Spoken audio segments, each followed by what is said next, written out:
Bago pa man dumugin ang mga theme park na patok tuwing Pasko, masusing inspeksyon ang mga ito para iwas disgrasya. At mula po sa Pasay, nakatutok live si Susan Enriquez. Susan. Vicky, isa sa mga paboritong puntahan ng mga tao kapag holiday season ng mga theme park at amusement park. Kaya ang pamunuan ng mga park na ito, pinaghahandaan ang kaligtasan ng kanilang mga ride at sinisigurong maayos ang kanilang mga gamit. Wala pang tao sa Circle of Fun sa Quezon City nang dumating kami kanina.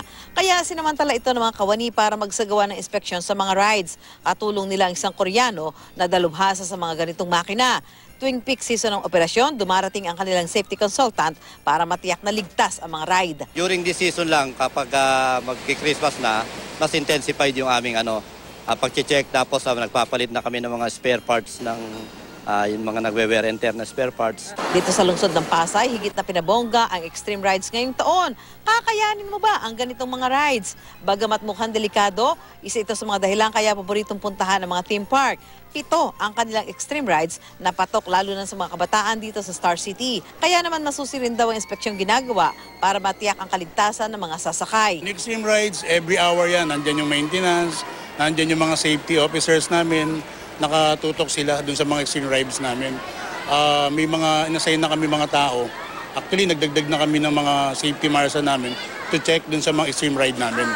Sa katunayan, ang kanilang Star Frisbee hindi nag-operate ngayong araw. Sumasailalim kasi ito sa mahigpit na inspeksyon. Sa bawat entrance ng mga ride, may karatula na nagpapaalala sa kondisyon ng sinumang sasakay.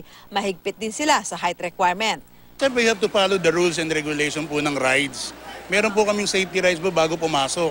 The height requirement, yung mga may sakit sa puso, merong opera.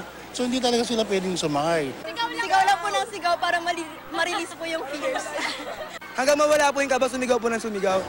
Ay! Ganon!